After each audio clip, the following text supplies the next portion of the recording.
Bonjour à tous et bienvenue sur cette vidéo MyP. À travers cette vidéo, nous allons vous expliquer comment mettre en place des visuels Python sous vos dashboards Power BI et notamment comment mettre en place une matrice de corrélation. Pour ce faire, et si ce n'est pas déjà fait, il est nécessaire de configurer Power BI en cliquant sur Accueil, puis sur Options et paramètres, puis sur Options. Ici, vous cliquerez sur Création de script Python, puis vous vérifierez qu'un répertoire de base Python a été détecté. Ici, j'utilise Anaconda 3, qui installe un ensemble de librairies Python par défaut. Ensuite, il est également nécessaire de vérifier qu'un IDE, c'est-à-dire un environnement de développement, a été détecté pour la création des scripts Python. Vous pouvez ensuite cliquer sur OK. Pour cela, il vous sera nécessaire de sélectionner le visuel Python. Une fois sélectionné et intégré à votre rapport, vous pouvez cliquer sur l'éditeur de script qui affichera la zone dans laquelle vous pourrez écrire ou coller un script prédéfini. Ici, nous souhaitons évaluer les corrélations entre des données médicales. Nous allons sélectionner les données médicales pour un patient qui a été examiné. Nous prenons l'ensemble des valeurs numériques, puisque nous ne connaissons pas forcément ces données, et les corrélations, par définition, nous aideront à les comprendre un petit peu mieux. Le fait de les sélectionner, un dataset va se créer, prenant en compte l'ensemble des colonnes que vous aurez sélectionnées, et vous pourrez donc réutiliser ce dataset en collant ou en écrivant le script permettant de définir la matrice de corrélation. Pour démarrer, nous allons importer Matplotlib et Seaborn, qui sont des librairies nécessaires à l'utilisation et à la mise en place du visuel matrice de corrélation.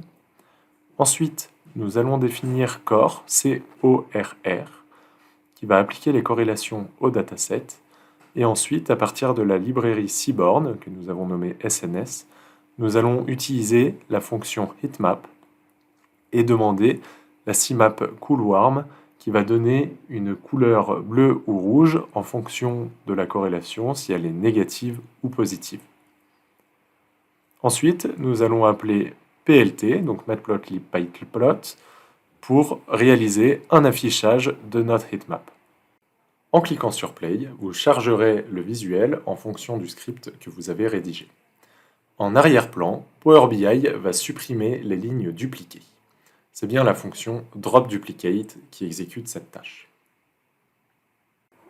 Vous pouvez à présent exploiter votre visuel Python de la même manière que vous exploiteriez un visuel Power BI. C'est-à-dire que vous pouvez mettre en forme votre visuel et vous pouvez également créer des segments de filtres de sorte à recalculer la matrice de corrélation en fonction des filtres appliqués. Vous verrez la petite roulette de chargement en haut à gauche lorsque ici chargera en fonction des filtres sélectionnés. Pour aller plus loin, lorsque vous visualisez la matrice de corrélation, vous pouvez constater que certaines corrélations positives ou négatives dépassent les 0,5 ou les moins 0,5, que celles-ci sont intéressantes à conserver et que ce n'est pas forcément le cas des autres.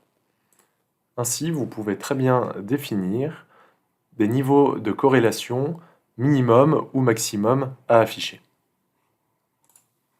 Pour cela, il vous suffit de définir des intervalles de valeurs de corrélation à conserver. Nous appelons ces intervalles COT, K-O-T, que nous appellerons ici, puisque K-O-T va structurer et va restreindre les corrélations en fonction de leurs valeurs.